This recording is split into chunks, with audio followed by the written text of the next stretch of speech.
created to have some fun together, sharing and singing. So, join and enjoy. Our love for opera brings us together. Thanks for being with us in this trip. Lost, personally, I think that we have lost the good taste in the role of Canio. Now we think that we are watching Radames singing Canio. We forget, or people tend to forget, that this aria is an aria of suffering.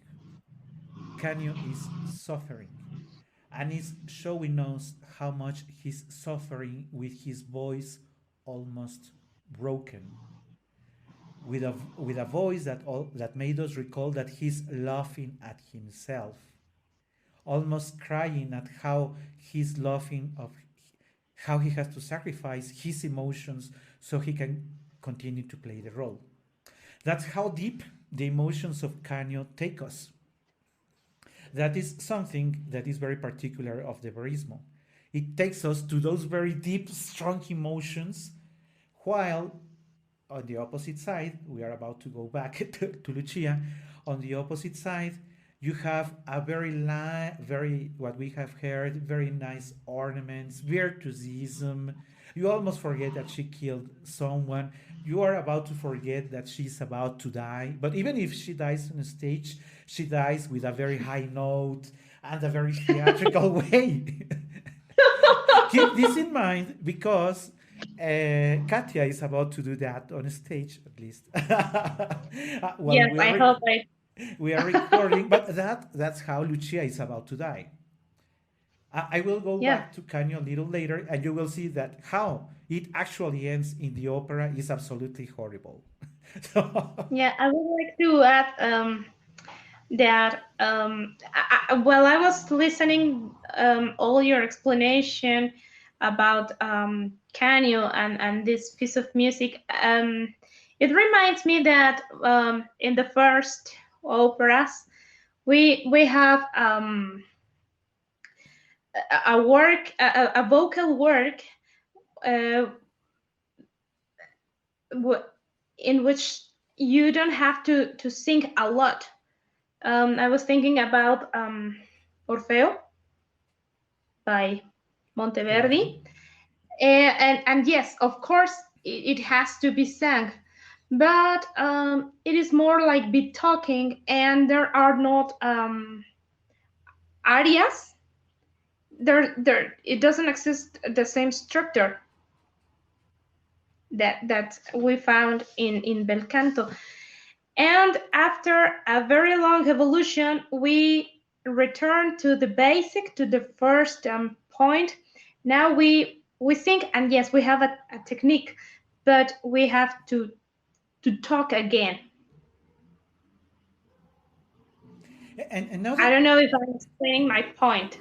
Yeah, and I know, I think that maybe we should also mention that bel canto is one of the styles that has a very rigid, predictable structure. Yeah, Usually the recitativo, the singer explaining what is about to happen, almost with a spoken voice, so that it is why it is usually called a recitativo. But don't think that only because it is spoken you can do it anyway. You still have to do it within a style, within that very beautiful technique of yours. So whenever you watch someone in bel canto doing a recitativo, it is very nice, very well in timing with the orchestra. Bel canto is that. It's nice singing beautifully. it has to be beautiful. And right after that recitativo, there is the introduction to the aria of the singer, where she will or he will address the key message that he wants to convey, and right after that comes the cabaletta, where the singer usually does whatever he wants. So, and you know that is going to be the structure. Then it's going to be a choir. Then there's going to be another recitativo by another soloist, and that's how it is usually put into blocks to evolve into the complete plot. While in the verismo, it is usually something horrible happens, story, something more horrible happens, more story, something more horrible than the previous things Yeah, happens. and there is much dialogue not an aria and another one. They talk. And for people who There's are, an yeah, interaction, a different one. and for people who are familiar with Vesti La Giuva, sorry, and who at this point say that may think that I exaggerated when I did some parts on in my explanation on how I think it should be sung, just keep in mind that going back for Tosca and Scarpia in the second act, those scenes are not actually duets. Those two scenes are continuous attacks and horrible things saying to each other. Remember that when he's being tortured, Scarpia is not singing anything. Scarpia is yelling, is threatening, is doing a lot of things. Uh, he's even laughing at Tosca, laughing miserably at her pain. Yeah. Tosca, in return, will also answer, not in singing, with many other phrases like che vo fatto in vita mia? What did I do to you? Why are you punishing me like that?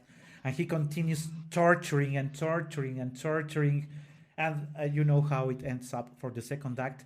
But except for the Visidarte and the very small part of the tenor, all things is yelling at each other, laughing at each other, running from each other. If you have had the chance of watching it live on stage, you even end up the second act like feeling like, my God, what is it that I just saw? Because the music by Puccini is also like that. You know that because of the copyright in YouTube, we cannot play that music in the background.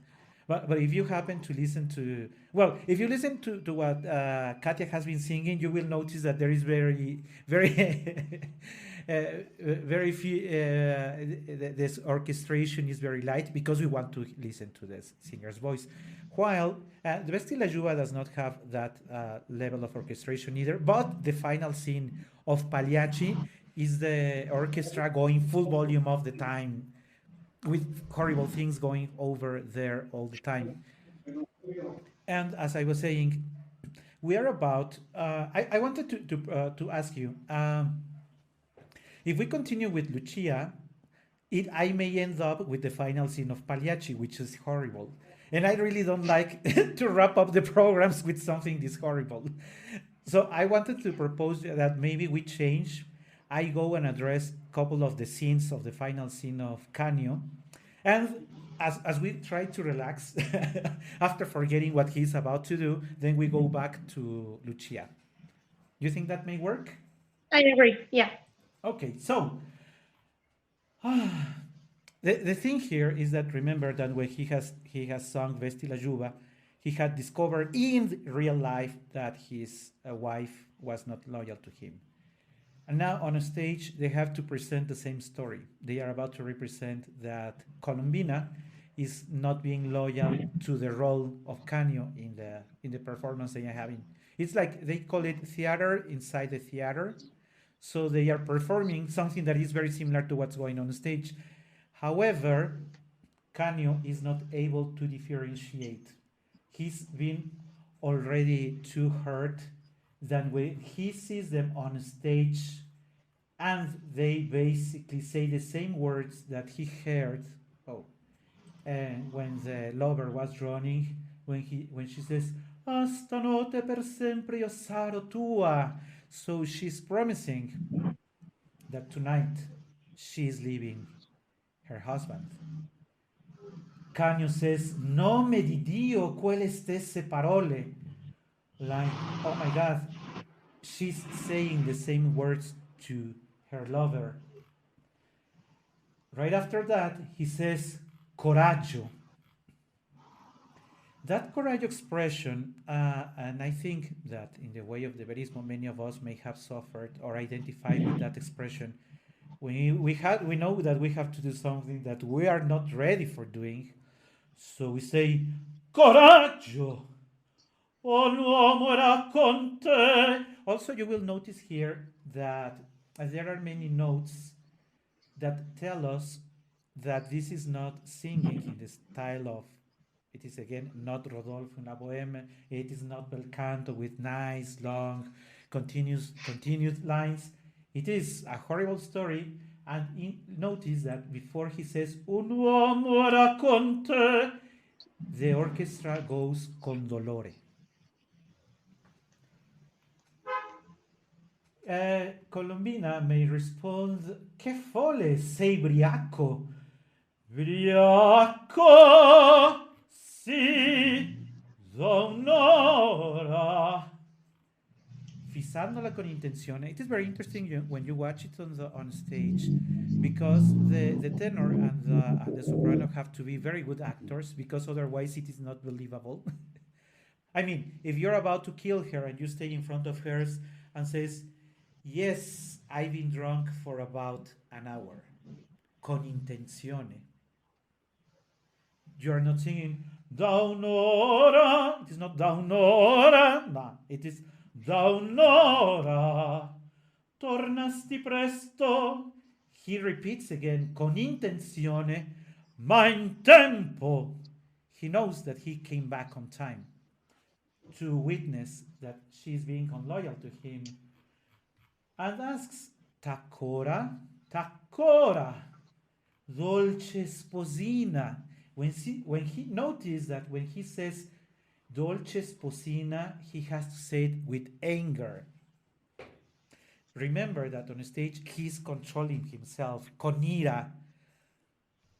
Dolce sposina.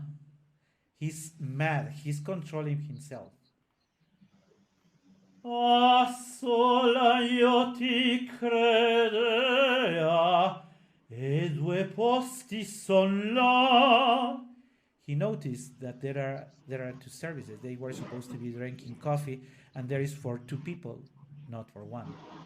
Means he understands she was with someone else. But she replies, come se a Taddeo, che là si chiuse per paura.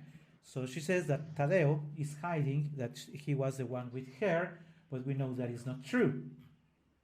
Orso parla, she tells to Taddeo, and Tonio says, credetela, e sei pura. This is a very important part on stage, because what Tonio wants is to remark to Canio that she has been unloyal. So he doesn't say, essa è pura. He says it with an intention, with the wrong intention of saying she's a liar. Essa è pura e aburre dal mentire. You know, she's such a liar, so she's emphasizing she hates to lie. But what she's doing with his voice is telling she is lying. Quel labbro pio. You know, those clean eyes, if I would translate it labbro pio, those lips, that mouth that is unable to lie. But notice this again, Canio again says, rabioso al pubblico, per la morte smettiamo, ho diritto anch'io d'agir come altro uomo, il nome è suo, voi il nome dell'amante tuo, del druolo infame a quel ti dell'imbraccio, o turpe donna. That is almost like I did, like shouting, you are already mad. So, o turpe donna. It is not, o torpe donna, because it is not Rodolfo. Yes, o torpe donna. And it is very interesting here how Neda replies. She notices that he is losing his mind.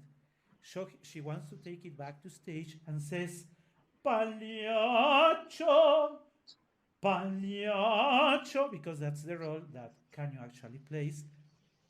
But it is very interesting when the soprano sings it with, I just forgot how to say this, desprecio in English. Oh God,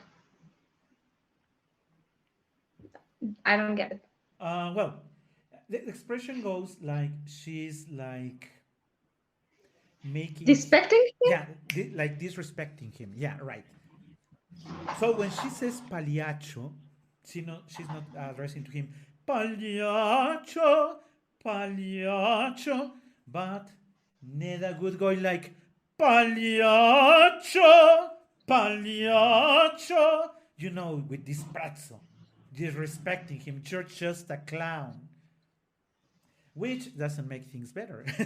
it goes the opposite, because now it starts where he says, "No pagliaccio non son, se il viso è pallido e di vergogna e smania di vendetta, l'uom riprende i suoi dritti e il cor che sanguina vuol sangue a lavar lontà o maledetta.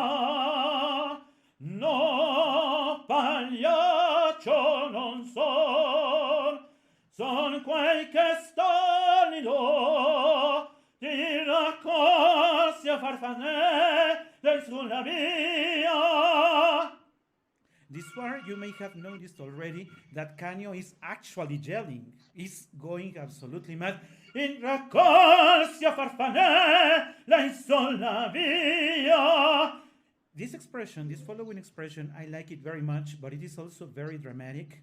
So I recall that the first time that I heard it on a live recording, I told myself, "Oh my God, this is going really serious," because he says, "Quasi morta di fame," almost starving, almost dying. You have nothing to eat. That's how Canio saved her. "Quasi morta di fame e un nome offriati ed un amor che era febbre folia." Me, that I rescued you from starving and that I gave you a name by making you my wife and giving you my love that all was fever and being crazy about her. How is it that you are paying me?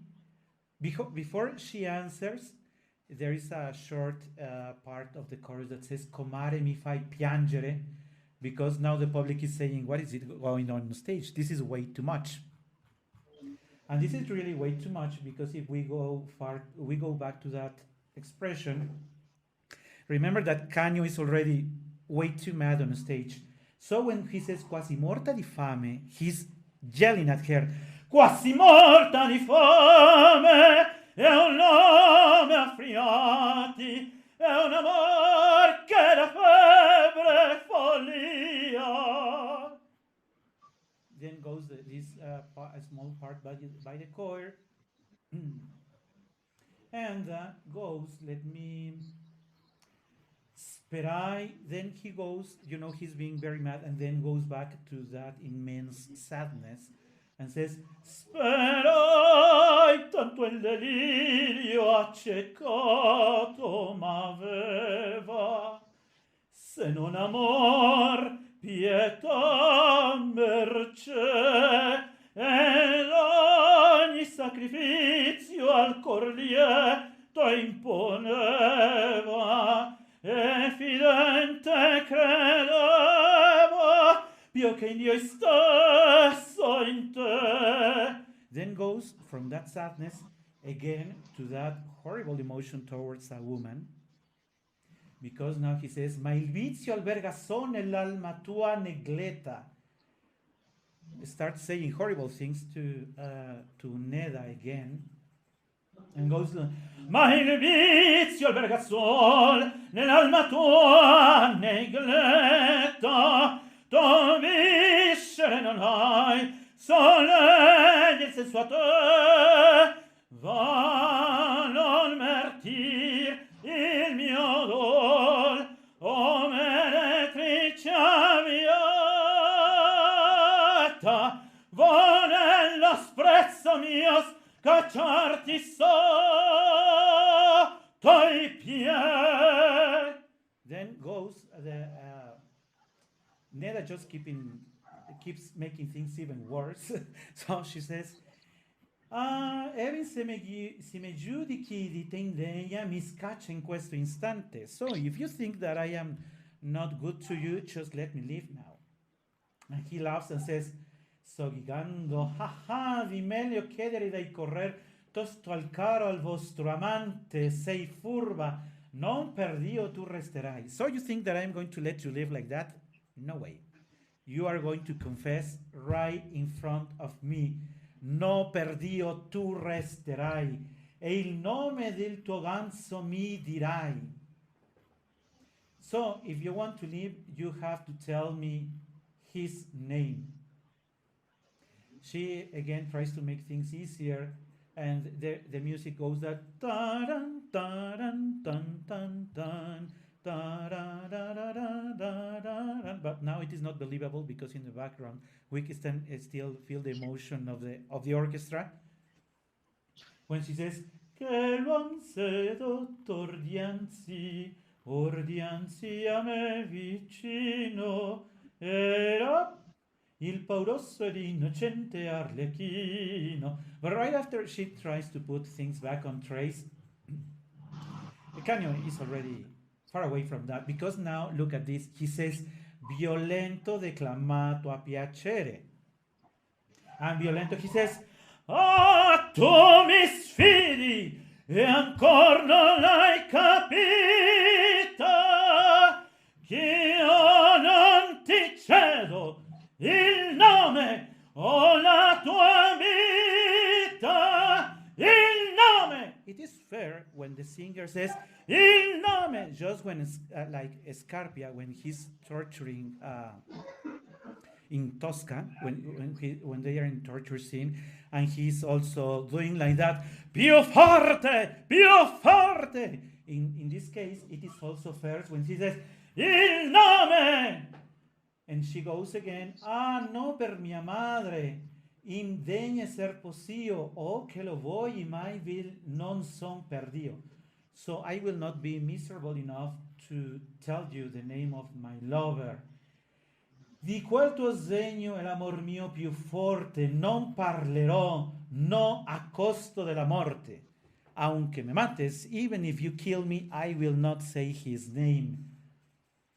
And Canio, still chasing her all around the stage with a knife in his hand usually, says, il nome, il nome! He's still, when the singer doesn't understand the immense drama, and he says, il nome, that is not il nome.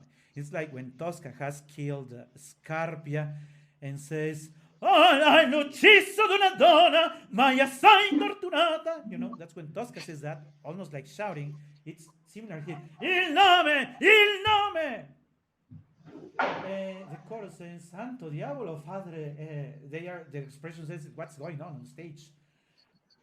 As we're almost wrapping the end, he finally catches or raps Neda and says, a te, di morte ne rispossimi, lo dirai. When he says that, lo dirai, she says, soccorso, Silvio. When she has understood that she's about to die, that's when she says the name of her lover. So Canio finally won. He has the name he wants. The name he wants is Silvio. Silvio is the lover of Neda. So, as she has said the name, right after that, what Canio does is that he kills her in front of everybody. After having said, soccorso Silvio, he kills her in front of everybody. Silvio, noticing that she has been killed, and she was in the public also, stand up, and that's when Canio looks at him and says, "Ha! Sei tu! Venga!" Because he's saying, okay, I'm going to kill two instead of just one. That's absolutely horrible on stage. Believe me, if the singers are truly good actors, it is horrible to see that on stage. Having killed his wife, and right after that being happy of being able to to kill the other guy, I notice that it says parlato. Ha, sei tu, venga. Usually the role of Tonio says la commedia è finita, but sometimes it is the tenor who, after having killed them both on stage, he says la commedia è finita. Right after that comes the wrapping up of the orchestra at full volume, and one usually leaves the theater with the emotion of having seen something very horrible on stage. Of course, right after that, the curtain goes up and you can start clapping, all that. But if you keep that emotion of a man who loved someone and now even curses her for having betrayed the love, he who took her from the street. Horrible message, but that is the verismo. As you may have noticed, that is why not all voices are suited for this. You need to have a very strong voce di petto. You need to have that central voice well developed, because otherwise nobody's going to believe you. And there are many singers who have destroyed their voices trying to sing verismo. So if you happen to be one of those lucky singers who has a nice voice for verismo, congratulations. There are not many who can. And if you can, I would, and I think everybody would appreciate it if you feel it like that. You understand odio, parlato, gridando, and all those emotions there. You will make an absolute rolls out of the verismo. But enough with the drama. Let's go back to the nice things. You agree? This is way too much drama, so let's go back to the Yeah. nice things. And we're going to wrap up today's program with, again, one of the reasons why sopranos like to be sopranos. Okay. The very, very famous aria di pazzia, l'aria della locura in Spanish by Lucia di Lammermoor, that we are not going to talk about the text of the lyrics because it's basically nonsense what she's about to sing. But who cares about sense when you will hear scales going up, a trill here, a high note there. Yeah. It's like a bird. You don't ask him, what are you singing? What are you saying? You just enjoy it. And that's what we are going to do. We are going to enjoy this program by telling you that if two styles are way too different, is these ones. The bel canto and the verismo, they are for very different kind of singers. They put emotions in a very different way. You appreciate very different things on these two very different styles. So it is a matter of taste. If you have the voice for bel canto, I believe we may also give them this recommendation. What advice would you give to singers who have a good voice for bel canto? Take care with your line. Work on your agilities because you will need them. Study scales because it's not a good bel canto work if you are not respecting all the notes that are suggested.